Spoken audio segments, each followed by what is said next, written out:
A number of people have asked me with these horrific fires and incredible devastation the last week and continuing to some degree in the LA area, if 5150 was affected. I have not heard that it was. 5150 being the studio, of course. Hopefully it was not. But we do know that it was revealed that Adrian Smith of Iron Maiden, who has a home in Malibu, lost his home completely. Larry Lalonde from the band Primus lost his home completely. As mentioned last week, the legendary mix engineer Bob Clearmountain lost his home and studio in that area of Southern California. Just an absolute horror show. The amount of destruction at multiple towns in the LA area just basically turned to dust. And it's still not over.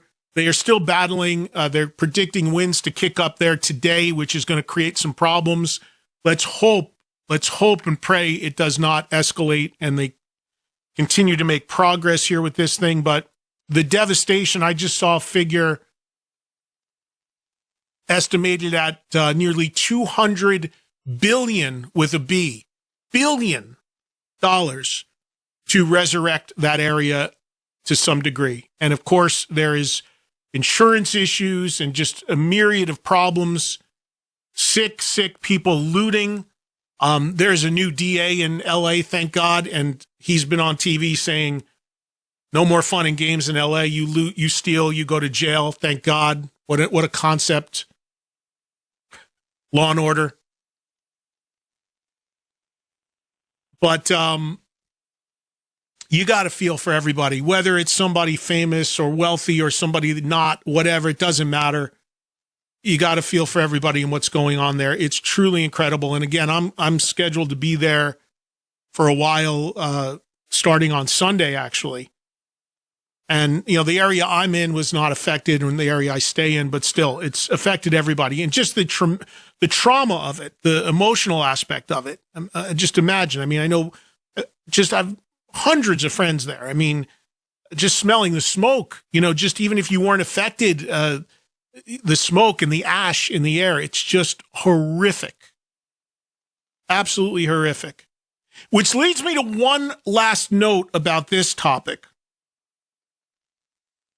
And I got to be careful how I say this because this is something that does irk me sometimes whenever there is a major disaster or tragedy. I am all for helping out if you can help out. And I am all for charitable events, and I've done many myself. I've hosted many. I've put a few on. But one of the things I really get annoyed by, and you see it all the time when something like this happens, is when people use stuff like this to do a quote-unquote charity performance or recording when there are people that have no reach, no pull, no audience anyway, and are going to make no money in any real way because they have no big audience. Because to me, it just reeks of those people using it to self-promote. Because let's be honest, and I'm not going to name bands or entities or anything, but I get this every time something like this happens.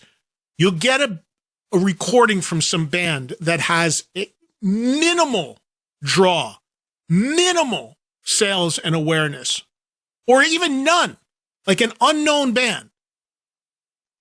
Hey, man, you got to play my new song. I'm giving it all to the fire charity. All of what?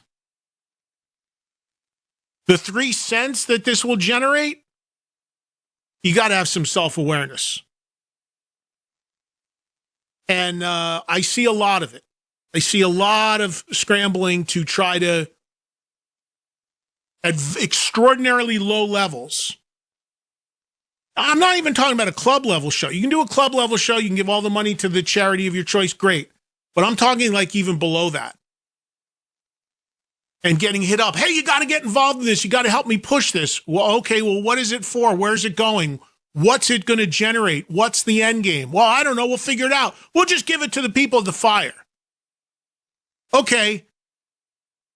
They need $200 billion. This is like a federal national disaster.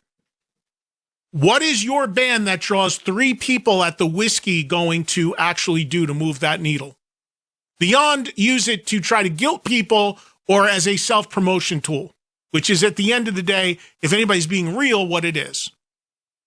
So I bring this up to caution people about their engagement with charities, because anytime something like this happens, there are people out there that are looking to take advantage. Look at what's going on there. They have arrested looters. Can you imagine trying to loot when people just lost everything in one day? They arrested a guy today who was pretending to be a firefighter. Heroes. These firefighters, these first responders, heroes. They arrested people impersonating and wearing firefighter garb in order to get into these closed off areas to potentially look to see what they could steal.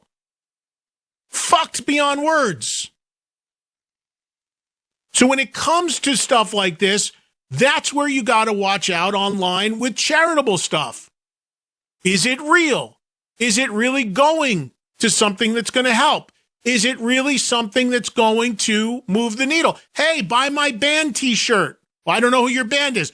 Doesn't matter. I'm going to give the 22 cents that I'm making from you buying it to the fire charity. Come on.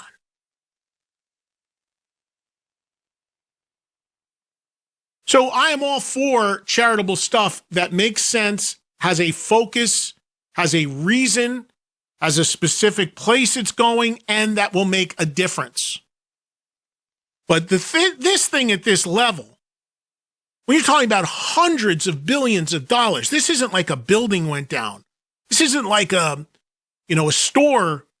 storefront that you want to see reopen. This isn't like somebody fighting a medical thing and you want to help out. These are cities destroyed. It'd take a lot more than, hey, spin my record. And the 2 cents I'm going to get from Spotify because you played it is, come on. See right through that shit. Proceed with caution, my friends. That's all I'm telling you, because it's, for as horrible as it sounds, when stuff like this happens, there are people that will find a way to self-promote or take advantage. That being said, anything legitimate or anything that makes sense, I'm all in for if I can help. And I would not be surprised if there is, given the amazing amount of people in the film and music industry that live in these parts that were affected of Los Angeles, I would not be surprised at all if there are some sort of major events that are, when the time is right, done with hopefully the proper focus to help people, whether it's the Red Cross or whatever. But I mean, you could imagine, this, Taylor Swift level, Paul McCartney level, SoFi Stadium level is going to be certainly in play for something of this magnitude if they feel that it's going to make a difference, which is the only reason it should be done.